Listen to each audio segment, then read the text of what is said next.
Halo guys, kabar kalian gimana hari ini? Semoga dalam kondisi baik-baik saja ya. Kali ini admin akan ngelanjutin nih alur cerita Battle Through the Heavens, dimana episode kali ini Xiaoyan berhasil bikin Fei Tian ketar-ketir tuh sama api surgawinya Xiaoyan. Karena bisa-bisanya Xiaoyan punya metode rahasia yang bisa menampung api surgawi banyak dalam satu tubuh. Tapi sebelum masuk ke ceritanya, admin ulas sedikit ya episode minggu lalu, dimana kemarin Xiaoyan yang melanjutkan perjalanannya itu dan berhenti di suatu kota untuk beristirahat. Dia pun gak sadar tuh kalau Fei Tian diam-diam menghampiri Xiaoyan untuk pertama kalinya. Dan ketika Xiaoyan begitu panik saat mengetahui kalau pemimpin pavilion angin petir datang, itulah akhir dari episode minggu lalu. Cerita pun berlanjut di mana Xiaoyan yang langsung ngibrit gitu aja menjauh dari Fei Tian karena kekuatan Fei Tian sendiri sih udah di ranah Dozong bintang 8. Dari sini Xiaoyan pun begitu kebingungan tuh kenapa keberadaannya itu bisa ditemukan secepat itu. Karena pada dasarnya Xiaoyan telah melewati beberapa kota yang cukup jauh dari kediaman keluargaan kemarin. Dan karena musuhnya saat ini berada di ranah Dozong bintang 8, maka jalan satu-satunya untuk ngelain Fei Tian adalah make teknik teratai api pemusnah. Ya walau Xiaoyan sendiri sih belum yakin tuh apakah dia udah bisa mengendalikannya. Xiaoyan yang benar-benar kaget sama kecepatan Fei Tian yang udah nongol gitu aja di hadapannya tanpa make kekuatan ruang sama sekali. Xiaoyan pun dibuat sadar diri tuh kalau Master Dozong yang make langkah 3000 petir kecepatannya benar-benar nggak ngotak. Tapi di sini Fei Tian yang langsung to the point ngasih tahu Xiaoyan kalau kedatangannya kala itu mau Xiaoyan balikin 4 gulungan teknik tubuh ilusi petir yang kemarin dirampas oleh Xiaoyan dari para tetuanya. Fei Tian yang benar-benar penasaran sama api surgawi macam apakah yang dimiliki oleh Xiaoyan itu, karena tidak ada dalam peringkat api surgawi yang tercatat dalam sejarah, dimana Fei Tian pun mulai menebak-nebak tuh kalau api surgawi hijau gioknya Xiaoyan adalah gabungan dari dua api surgawi berbeda. Yang pasti salah satunya adalah api surgawi teratai hijau.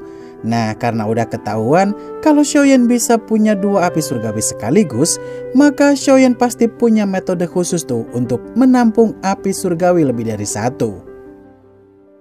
Xiaoyan yang cukup kaget sama wawasan Fei Tian sampai tahu metode rahasia Yaolao yang memungkinkan Xiaoyan untuk menampung lebih dari satu api surgawi. Tentu saja tujuan utama Fei Tian saat itu meminta dua hal itu tuh. Yang pertama keempat gulungan teknik tubuh ilusi petir, dan yang kedua adalah metode rahasia pembakaran api surgawinya Xiaoyan. Di sini Fei Tian yang ngasih tahu Xiaoyan kalau tubuh jiwa yang selama ini membantu Xiaoyan itu untuk naikin kekuatannya tak akan bisa membantunya kali ini. Karena pertarungan tempo hari membuat tubuh jiwa yang membantu Xiaoyan butuh waktu lama untuk memulihkan keadaannya. Pak Tua Tianhuo yang langsung nunjukin dirinya itu di hadapan Fei Tian sambil ngatain bocah kemarin sore ranah Dozong bintang 8 tuh jangan begitu belagu. Nah, melihat douji yang dikeluarkan Pak Tua Tianhuo yang berada di ranah Dozong bintang 8, Fei Tian pun menduga lagi tuh kalau semasa hidupnya dulu Pak Tua Tianhuo pasti seorang Master Dozun. Walau sekarang kekuatannya menurun, tetap saja Pak Tua Tianhuo bukanlah tandingannya Fei Tian. Di sini kakek Tianhuo yang nyuruh Xiaoyan untuk pergi duluan karena dia bakal menghadang Fei Tian supaya Xiaoyan bisa kabur.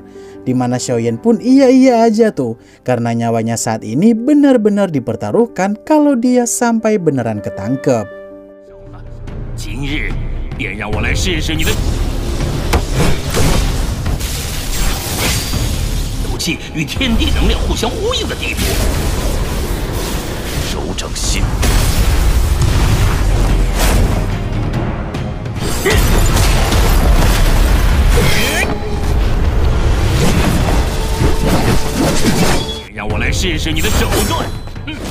Pak Tua Tianhuo yang benar-benar menghindari pertarungan sebisa mungkin dan langsung nyusul Xiaoyan saat dia berhasil menjauh.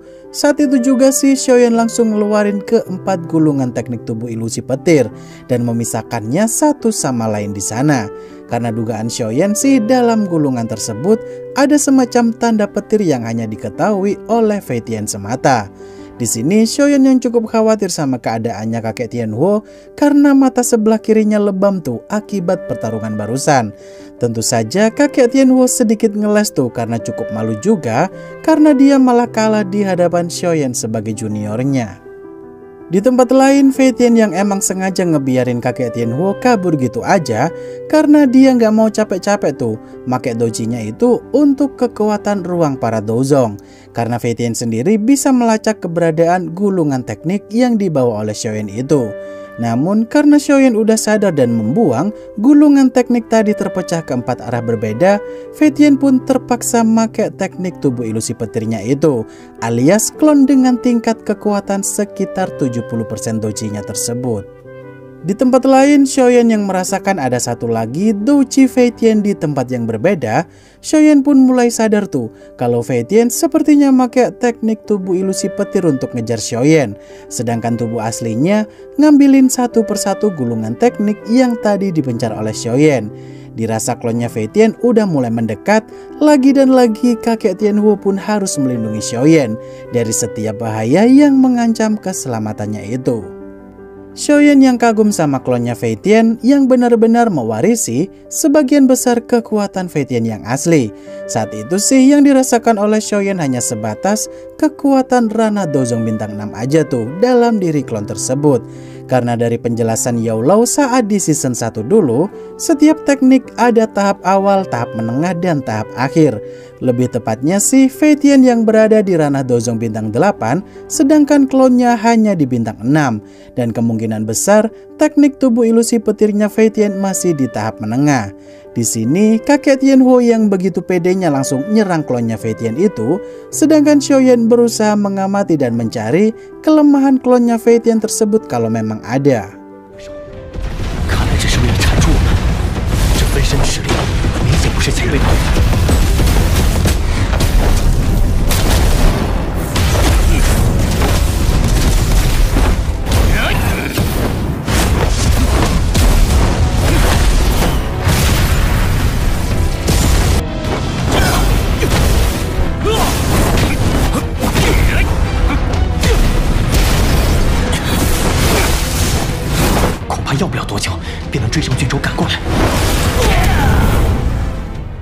Xiaoyan yang mulai paham kenapa teknik tubuh ilusi petir itu benar-benar mewarisi hampir 100% kekuatan asli pemiliknya.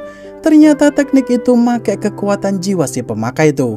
Dan karena klonnya Fei Tian benar-benar wujud fisik dari tubuh jiwanya, maka dari itu penyempurnaan klon tersebut sangatlah berpengaruh sama kekuatan jiwa seseorang. Di sini Xiaoyan yang langsung kepikiran kalau kelemahan tubuh jiwa adalah api surgawi Fallen Heart yang bisa membakar habis tubuh jiwa macam apapun.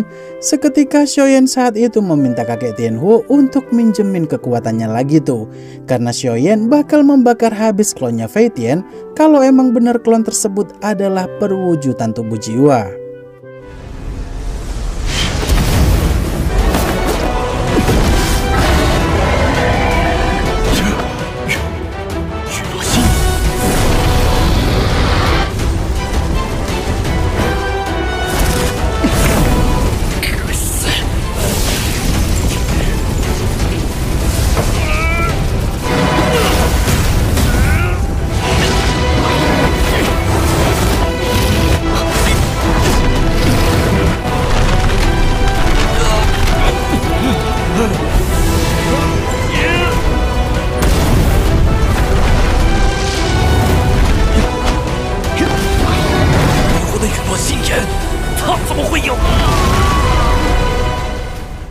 Tubuh asli Fei Tian yang merasakan dampak luka dalam ketika Xiaoyan berhasil ngancurin klonnya itu, Fei Tian benar-benar nggak habis pikir tuh kalau Xiaoyan punya api surgawi Fallen Heart yang merupakan counter alami dari tubuh ilusi petir itu sendiri.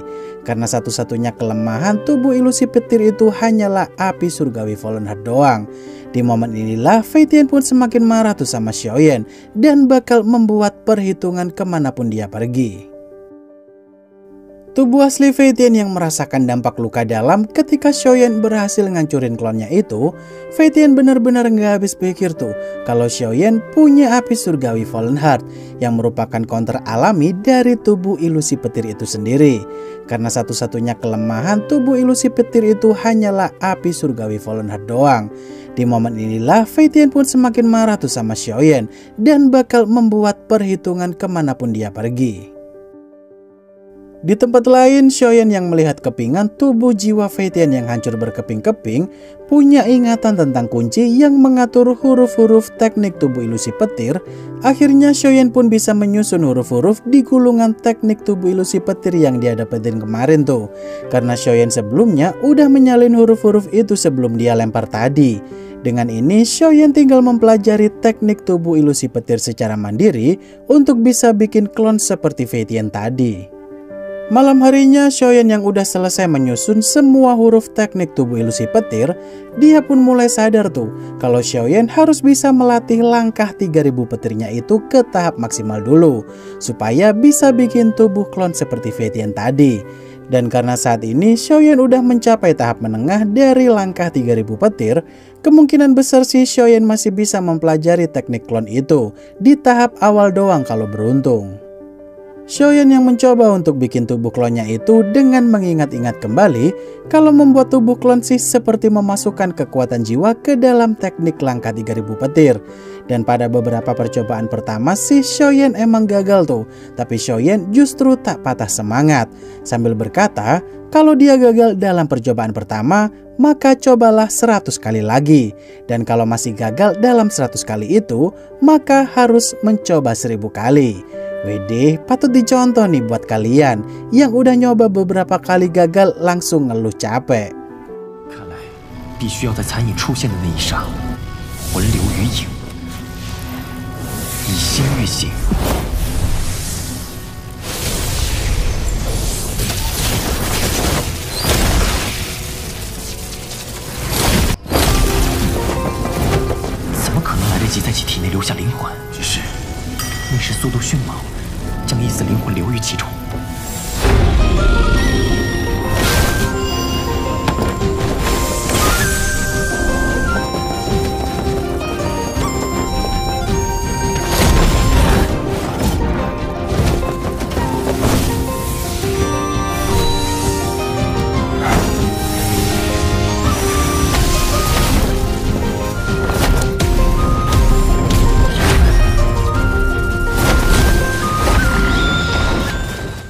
Hari demi hari, Xiaoyan yang mulai memahami sedikit dari pembuatan tubuh klon teknik tubuh ilusi. Xiaoyan saat itu sih dapat banyak inti kristal dari monster yang ada di sana tuh. Kemudian Xiaoyan dihampiri oleh penguasa para monster di hutan itu yang bernama Xiang, yang datang-datang udah marah-marah sama Xiaoyan karena teman-temannya dihabisi. Justru di momen itulah Xiaoyan tanpa sengaja bisa bikin tubuh klon tuh, walau masih belum cukup kuat. 你休想活着走出这片森林！这次来的倒是挺快。你只会躲吗？这样做岂不是掉了自己的身份？你说你一个占山为王的统领，吃了一枚无浆果，苦苦追杀一王。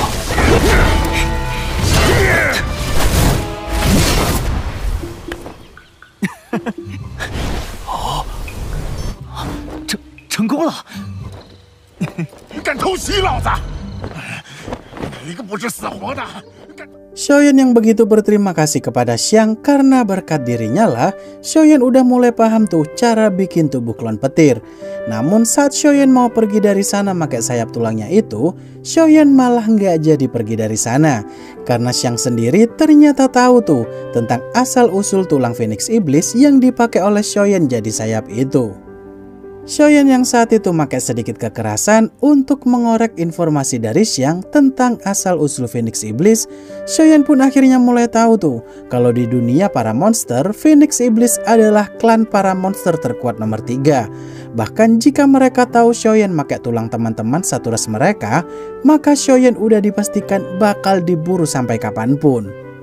Xiaoyan yang cukup penasaran sama darahnya Xian, kenapa dulu bisa menekan kesadaran si Phoenix Iblis saat mau dimurnikan. Akhirnya si Xiaoyan pun memberanikan diri untuk tanya tuh, kira-kira klan monster macam apakah yang ada di peringkat 1 dan 2. di mana yang pertama adalah klan Python Nine Nether alias Python 9 Malam, dan yang di peringkat kedua adalah klan Naga Kuno Primordial, di mana monster Phoenix Iblis yang dijadikan Shoyen sayap tulang itu adalah makanan favoritnya para klan Naga Kuno. Dari infonya, klan Naga Kuno udah lama gak kelihatan dan konon katanya hidup di alam ruang lain, karena monster dari klan Naga Kuno punya kekuatan ruang yang begitu dahsyat. Shoyen yang cukup yakin kalau Xian sepertinya dari klan monster Naga Kuno, karena dia sendiri sih bisa menekan kesadarannya Phoenix Iblis, serta bisa make kekuatan ruang pula.